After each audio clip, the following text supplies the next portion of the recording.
toute la Côte d'Ivoire se prépare, le comité directeur, le comité scientifique et aussi le ministère des Sports.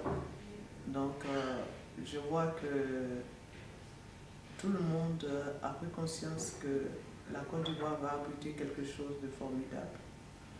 Donc on est en train de voir au niveau des arrivées, les gens commenceront à arriver à partir de demain 10h, le Sénégal arrive à 10h. Ensuite le Bénin, le Togo et le Burkina arrivent le dimanche.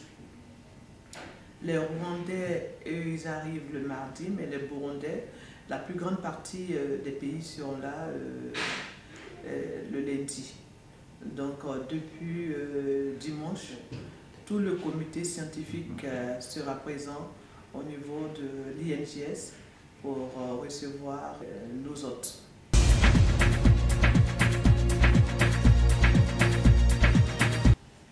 Il est bon de savoir qu'au niveau de la randonnée nationale, comme son nom l'indique, les 68 ligues de la Fédération ivoirienne de randonnée pédestre seront présents.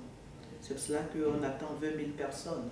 Il y aura aussi les 20 pays qui sont venus abriter les assises de cette confédération qui seront aussi présents. Donc elle a deux caractères, caractère national et international.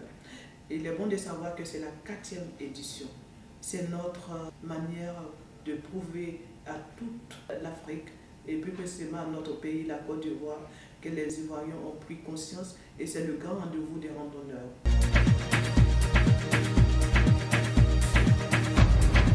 C'est un événement important parce que pour la première fois, ils verront le président de la Confédération africaine de randonnée pédestre. Il est bon de savoir qu'au sortir de ces assises, il y aura l'Assemblée générale constitutive et à cette assemblée, on désignera le premier président de la Confédération africaine de randonnée pédestre et de bien-être pour tous.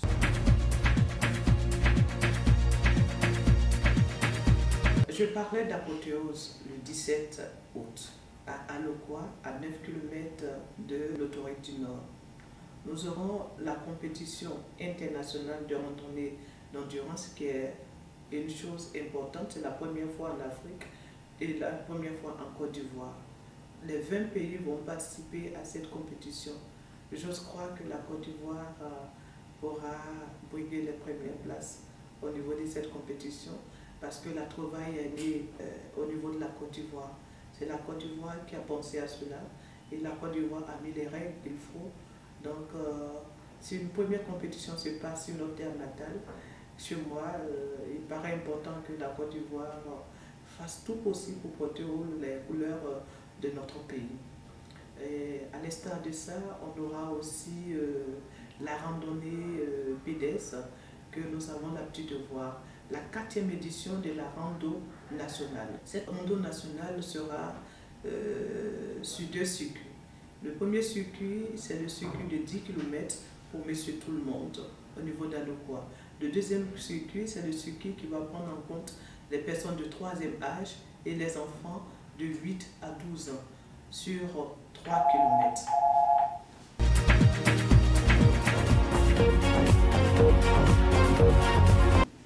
Encore une fois, je tenais à dire merci à Monsieur le ministre des Sports qui vraiment nous a boosté, qui a préparé tout l'événement pour qu'on puisse avoir ces 20 pays. Remercier le comité directeur de la Fédération ivoirienne de randonnée pédestre, le comité de pilotage avec le Sénégal à l'appui et enfin remercier le cabinet du ministre pour leur soutien sans faille. Si aujourd'hui nous sommes là, c'est grâce à vous les Ivoiriens. Donc venez tous à cette randonnée nationale pour que la Côte d'Ivoire puisse être vraiment une et indivisible. Merci.